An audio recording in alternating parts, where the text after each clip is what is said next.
यतादेखि जानै पाइँदैन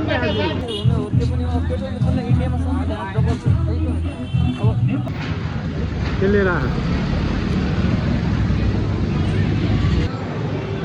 देख्न सक्नुहुन्छ सौ मूल्यभन्दा धेरै सामानहरूको यता भन्सार काट्नको लागि त्यही भन्नुपर्छ नि त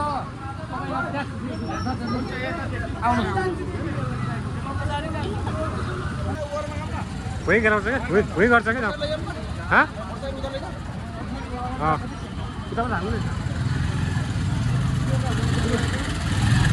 यति बेला हामी रुपैयाँ भन्सारमा छौँ।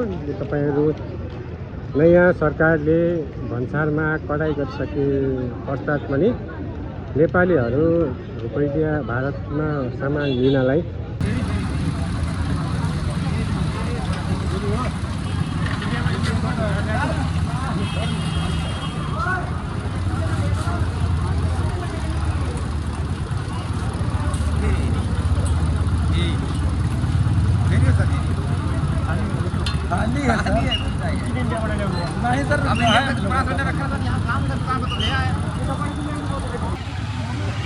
दर्शकबिन नमस्कार। यति बेला म जमुना नाका भन्सारमा छु।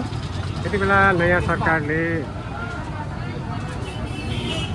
भारतबाट ल्याइने हरेक सामानको 100 रुपियाँभन्दा धेरैको भन्सार लाग्ने भनिसकेपछि यति बेला हामी यही बुझ्नलाई भन्सार जमुना नाका भन्सारमा आएका सक्नुहुन्छ।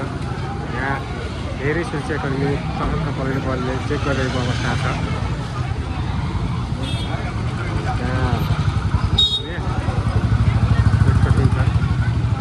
धेरै 100भन्दा धेरै सामान लिएको सामान यसरी रोकिएको छ। भन्सार प्रक्रिया काट्ने क्रम जारी नै छ। तपाईँलाई म देखाइरहेको छु।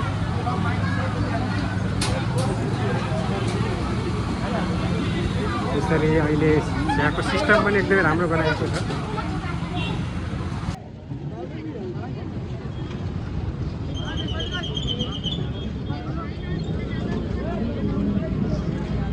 तपाईँले देख्न सक्नुहुन्छ यो रुपैयाँ जमुना नाका हो। जमुना नाकामा रुपैयाँबाट नेपाल फर्किँदै गरेको भिड हो यो। तपाईँलाई देख्न सक्नुहुन्छ लाइन बाई लाइन।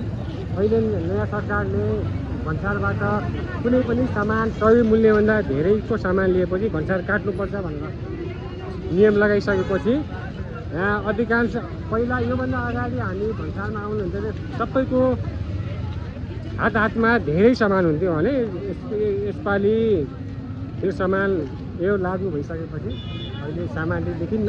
तर पनि हरेक दिएका सामानहरूको चेक जाँच भएर मात्र पठाउने प्रक्रिया जारी छ। धेरैजनाले घरको लागि भनेर सामान बोकेर आउनु भएको हुन्छ। उहाँलाई भने अधिकांश सामान त यहाँ तपाईँहरूको लिएर भुइँ गराउँछ क्या भुइँ गर्छ क्या किताबबाट हाल्नु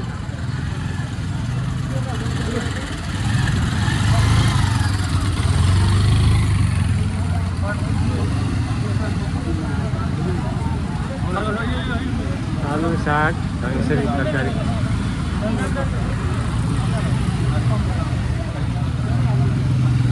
धेरै सामान लिएरलाई फिर्ता पठाइदिन्छ।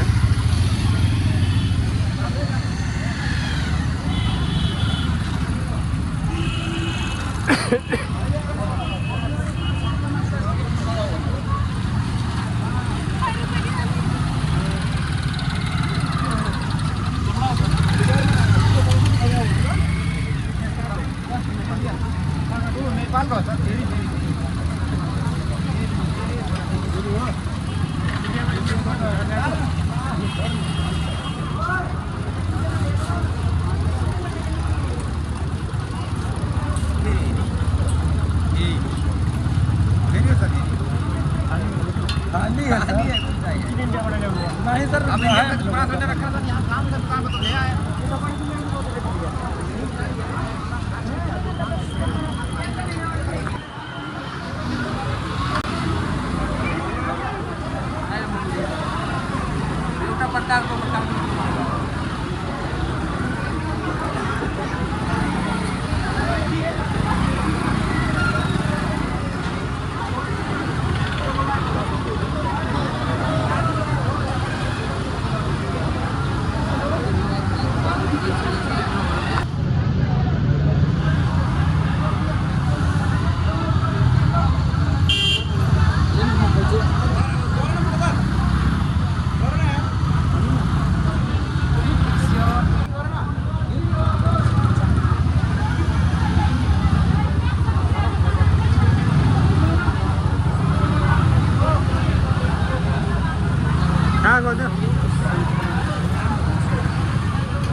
केरा पनिरलाई पनि रोकिएको छ उब्जनी केरालाई पनि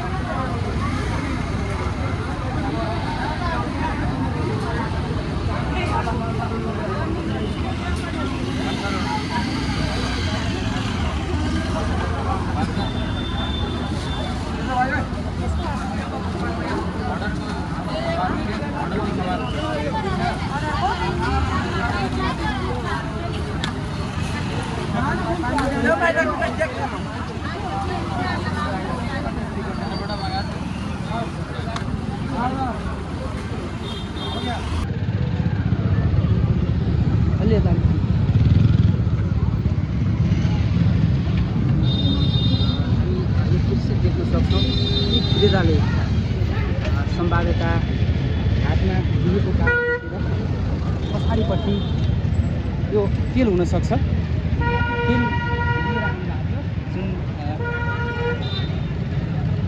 दिनको लागि र अहिले भन्सार कार्यालयले